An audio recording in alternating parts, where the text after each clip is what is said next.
Welcome to Tuesday's tip. I'm going to show you how to use a Stamp-a-ma-jig today, and then what I'm going to do is I'm going to show another tip that's used on this card in next week's video, so it's really in two parts. So what I'm going to show you is the Stamp-a-ma-jig. If you were to order the Stamp-a-ma-jig, it looks like this. So you get this sheet of cardboard which houses the plastic wallet, the plastic part, and then you get this little black T-square. Now this is one of the most underrated tools in the whole catalogue, but it takes a bit of practice to use it. If you have one and you haven't used it, I really urge you to get out a big piece of grid paper or some newspaper and just practice once you've seen this video. And then once you've done it about 10 times, you will have it, you will remember the steps, and you will use it again and again. Now there are instructions inside this leaflet, and there are picture instructions too. I don't read instructions, I can't follow instructions, I have to watch. So I hope that this is going to help the visual learners out there like myself. So what I've done is you get a sticker on your sheet when it arrives. I actually own 3 Stamp-a-ma-jigs, but that's the sticker. Mine's really faded and worn, but I actually moved them. The sticker was in the corner. First of all, move the sticker to the middle, and if it doesn't move very well, then you'll end up with a sheet like mine. I've taken the sticker off, but I've made sure I've labelled it. It's just I prefer to keep the sticker on personally because it's really hard to find a clear sheet on your desk, and at least if it has this sticker in the middle, it's just a little bit easier to identify. So I've labelled my sheet. I recommend you do that. And there's some simple steps when using the Stamp-a-ma-jig. What I'm going to show you is we're going to recreate an element of this card, and what we're going to do is we're going to do the sentiment across the middle. Now if I was to start off with a piece of vellum, I've used vellum, but obviously I appreciate it doesn't show up very well in the video, so I've also got a bit of cardstock here in Pool Party. I'm using my grid paper to make sure it's straight. Now if I wanted to just freehand get my stamp, so I've got So Kind of You and I have Early Espresso ink, I was just to ink it up, and I was to, this is very dependent on how straight your stamps are mounted in the first place, because your label may be perfectly straight but the stamp underneath may not be. So this is going to really help you. So I'm going to exaggerate this slightly because I'm going to show you why you want to use the Stamp-a-ma-jig. But if you wanted to stamp, let's say, So Kind of You in the middle here, and you wanted to get it straight, and you've just finished your card, and then you go, oh my goodness, that's not straight, that's really badly done, I've pressed it twice. So I'm going to clean off my stamp in case I've got some shadowing on my stamp. I'm just going to use the scrub, I'll just clean my stamp there. So what I'm going to show you is, using the Stamp-a-ma-jig, how much easier and how you won't get it wrong. Okay, so the key to the Stamp-a-ma-jig is getting the image that you want to stamp on this plastic sheet, but you cannot do that without using this T-square. So the T-square is fantastic, it's brilliant for right or left-handed people. You decide which corner you want to mount it in. Whenever I use mine, I always use the top left. Some people who are left-handed will use the bottom right. Do whatever feels comfortable for you, but what I would urge you to do is, once you find a corner that you're happy with, stick with it, and then you'll always know that you put the handle down, the black handle down. I'm just going to move these, the black handle down, and then you always position your sheet into the corner T here. It's a right angle, so your sheet with the right angle should also nestle in quite nicely. Now I'm seeing a bit of shadowing there, I hope you can see that. So what you want to do is push your sheet so as it nests into the right angle of the T. I'm calling this a T. And what you want to make sure is that the plastic sheet moves freely. What you don't want is for the T-square to be slightly overlapping the sheet and gripping it at the bottom, or slightly overlapping it at the top and gripping it at the top.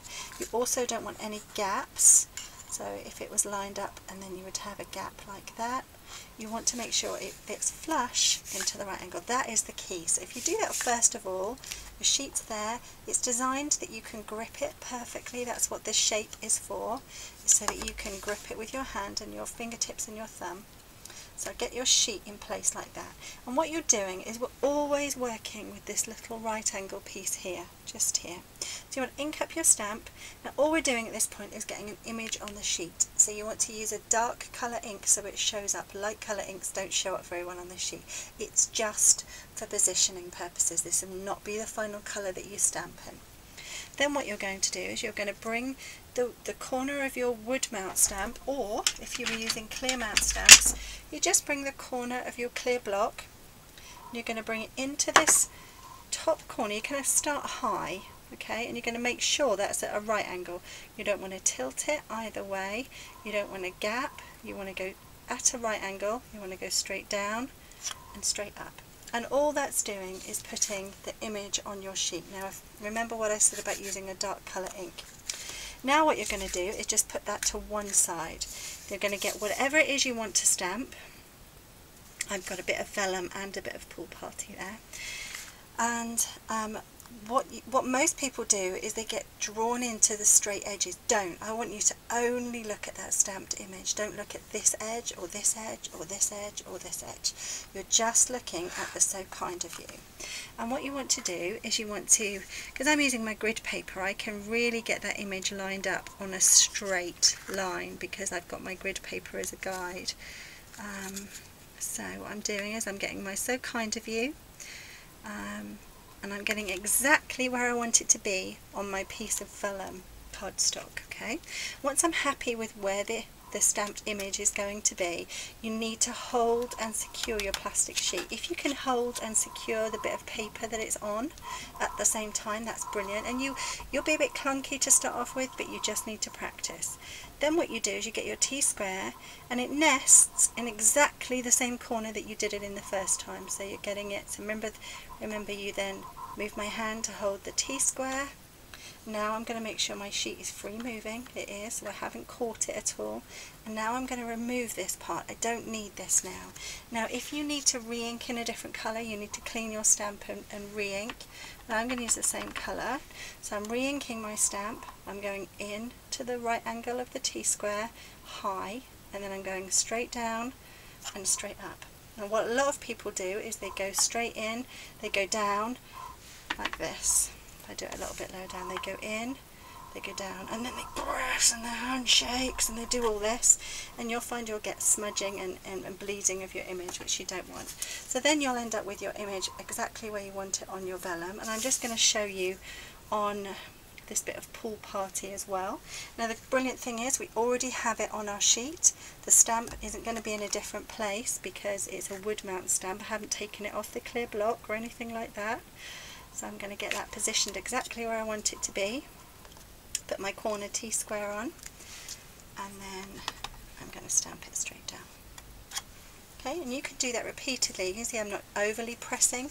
Now if you've got lots of images you want to do on one card, you can just turn your sheet and use a different corner. So you actually have potentially 4 different corners to use.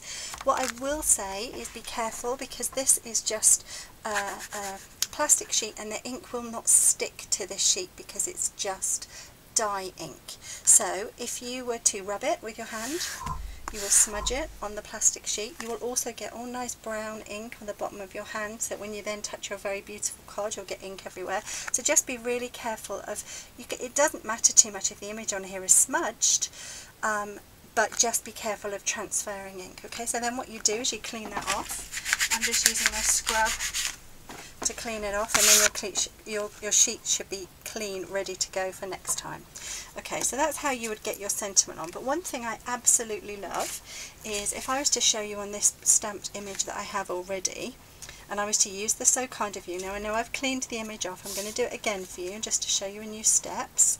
So if I move I don't want you to see that So Kind of You because I don't want it to confuse you. So okay, let's move along a fraction. Okay, so do you remember what I said? First of all, we need to get our image on our sheet, and we need to use our sheet and our T-square. So we line up, make sure that the sheet is free moving, but that it fits in at the right angle. Step 1. Then we're going to ink up our image. We're going to go in high at the top of the T, and at a right angle straight down, going straight down, straight up, and we're going to get our image on the sheet. Now, one thing I think the Stamp-a-ma-jig is brilliant for, that it's probably not used for most times, is that you can then get your image and decide where you like the look of it. Is it too wide to go on here, or it would get lost there? Do I want to do it this way? Do I want to do it that way? And you can just experiment. You can decide if it's you could take the S off and just put kind of you, or just put so kind. You can just experiment. So, excuse my phone. So what I'm going to do is I'm going to position this. I'm looking at my grid paper, so I'm not looking at the lines of the sheet.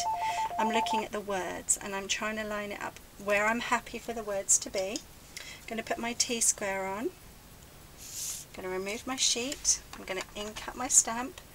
Straight in at a right angle, straight down and straight up, and then I've got my stamped image exactly where I wanted it to be. So it's a really useful tool for placement as much as making sure you can stamp too. So thanks for watching. I really hope that that's helped. If you've got any questions, please get in touch. So thanks so much for watching. Bye bye.